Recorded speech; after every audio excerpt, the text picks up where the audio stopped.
Assalamualaikum warahmatullahi wabarakatuh. Berjumpa lagi dengan channel saya. Pada video kali ini saya akan melanjutkan pembahasan mengenai dokumen-dokumen apa saja yang harus disediakan oleh program studi pada saat asesmen lapangan oleh Lamdik. Kemarin kita sudah sampai ke kriteria 3, yaitu kemahasiswaan. Nah, untuk video kali ini kita akan melanjutkan untuk kriteria 4 dan seterusnya. Baik, sebagaimana yang terlihat di layar, ini adalah buku pedoman pelaksanaan asesmen lapangan untuk APSK Lamdik, akreditasi program studi kependidikan. Baik, untuk nomor 18 butir 4.1 dan 4.2 ini ada sekitar 14 dokumen yang dibutuhkan pada saat AL nantinya. Yang pertama adalah pedoman tertulis tentang rekrutmen, penempatan, pengembangan, retensi, dan pemberhentian dosen dan tendik. Ini harus disiapkan, soalnya buku pedoman rekrutmen dan seterusnya. Kemudian dokumen yang kedua adalah sistem monitoring, dokumen sistem monitoring dan evaluasi. Berarti ini dokumen sistem MONEF, serta rekam jejak kinerja dosen dan tendik. Jadi sistem monitoring dan evaluasinya seperti apa, dokumennya berupa apa, mungkin pedoman MONEF, nah nanti disiapkan. Kemudian dokumen hasil MONEF-nya. Kalau ini adalah sistem MONEF-nya seperti apa, pedomannya, lah ini adalah hasil MONEF-nya seperti apa, itu disiapkan. Kemudian dokumen pengembangan kompetensi dosen dan tendik. Mungkin di sini pedoman pengembangan SDM yang meliputi dosen dan tendik. Nah, setelah itu selanjutnya adalah data dosen home base. Dosen home base berarti ini SK dosen home base, atau juga bisa diperlihatkan data di PDDikti, itu adalah dosen home base. Kemudian DTPS, data dosen tetap program studi dan juga tendik. Berikutnya dokumen sertifikat pendidik, serdik, atau yang sertifikat para dosen yang sudah tersertifikasi atau serdos, ijazahnya untuk pendidikan terakhir disiapkan. Kemudian SK jabatan fungsional dosen disiapkan, termasuk ijazah para tendik, sertifikat para tendik, Kemudian kalau tendik ada yang memang punya jabatan fungsional tertentu seperti pustakawan atau arsiparis, mohon agar disiapkan SK-SK jabatan fungsional tersebut.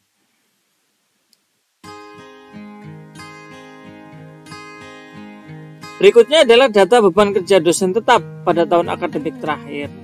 Berarti di sini kalau data beban mengajar, berarti SK mengajar, atau SK di sini mungkin bisa berupa surat izin mengajar atau sering disingkat SIM, pokoknya intinya adalah surat keputusan pimpinan yang menunjukkan beban kerja dari dosen. Bahkan mungkin di dalamnya bisa ada lampiran beban kerja penelitian, beban kerja pengabdian, dan juga mungkin beban kerja unsur-unsur penunjang. Nah, kemudian di sini ada data kegiatan mengajar dosen tetap pada semester gasal dan juga genap pada TS. Ini berarti mengajar tadi SK mengajar, Kemudian data jumlah bimbingan tugas akhir, yaitu bisa berupa skripsi, tesis, disertasi, dalam 3 tahun terakhir. Nah, di sini berarti SK atau rekapitulasi, jumlah bimbingan setiap dosen, beserta mungkin nama mahasiswa yang dibimbing, bahkan mungkin sampai judul ya, judul yang diambil atau judul yang skripsinya ya, dan tesis atau disertasinya ditulis. Ada rekapitulasinya, nama dosen, nama mahasiswa, judulnya gitu. Nah, kemudian data prestasi atau rekognisi DTPS baik di tingkat internasional, nasional, lokal dalam 3 tahun terakhir. Misalkan ada dosen yang menjadi visiting lecturer atau visiting professor ya, jadi narasumber, menjadi reviewer dan sebagainya, disiapkan buktinya ya, misalkan sertifikat ya, kemudian surat keputusan sebagai reviewer di jurnal tertentu ya, atau surat tugas dan sebagainya. Silakan disiapkan data-data tentang prestasi atau rekognisinya. Kemudian dokumen bukti prestasi. Oh, yang ini data prestasi ini berarti sudah ada ya di list ya di dalam DKPS ya. Kemudian dokumen buktinya yang tadi saya sebutkan, kayak sertifikat, surat permohonan, materi yang disampaikan ketika menjadi keynote speech dan sebagainya ya. Kemudian ada data prestasi dan dokumen bukti prestasi tendik ya dalam 3 tahun terakhir. Kemudian data pengembangan kompetensi dosen dan tendik ya, dan juga dokumen bukti pengembangannya seperti sertifikat workshop, sertifikat pelatihan dan sebagainya. Nah, itu yang 4. Sekarang yang 5 ya, tentang keuangan ya dan sarpras. Yang pertama adalah dokumen bukti keterlibatan PS dalam perencanaan anggaran dan pengelolaan dana. Ini buktinya apa kira-kira? Ya, bisa dari dokumen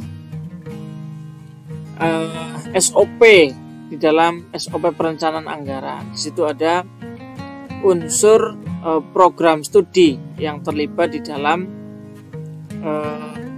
SOP itu. Ya, ada pelibatan unsur-unsur program studi dalam merencanakan anggaran. Bisa juga dari dokumen ya pedoman perencanaan anggaran, di mana di dalam pedoman itu unsur prodi memang menjadi bagian yang tidak terpisahkan dalam merencanakan anggaran.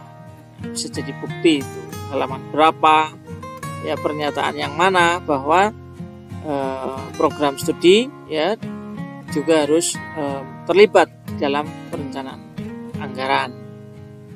Kemudian data penggunaan dana, ya, baik itu untuk pendidikan, penelitian PKM ya, bahkan untuk publikasi ya, prasarana dan sarana pendidikan dalam 3 tahun terakhir.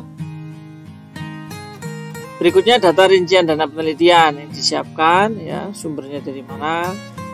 Kalau dari Lead Abdimas, misalkan dari Kementerian Agama, SK-nya mana. Kalau dari perguruan tinggi sendiri, SK rektornya mana yang menyatakan yang bersangkutan mendapatkan dana sebesar berapa, disiapkan ya. Termasuk juga data rincian ya, dana pengabdian, dokumen pengelolaan dana, dan juga dokumen sistem informasi dalam pengelolaan dana dan administrasi umum. Kemudian yang ke-5.2 ini terkait dengan prasarana dan sarana pembelajaran, daftar inventaris prasarana dan sarana, baik di level prodi, UPPS maupun perguruan tinggi. Ini bisa disampaikan ya.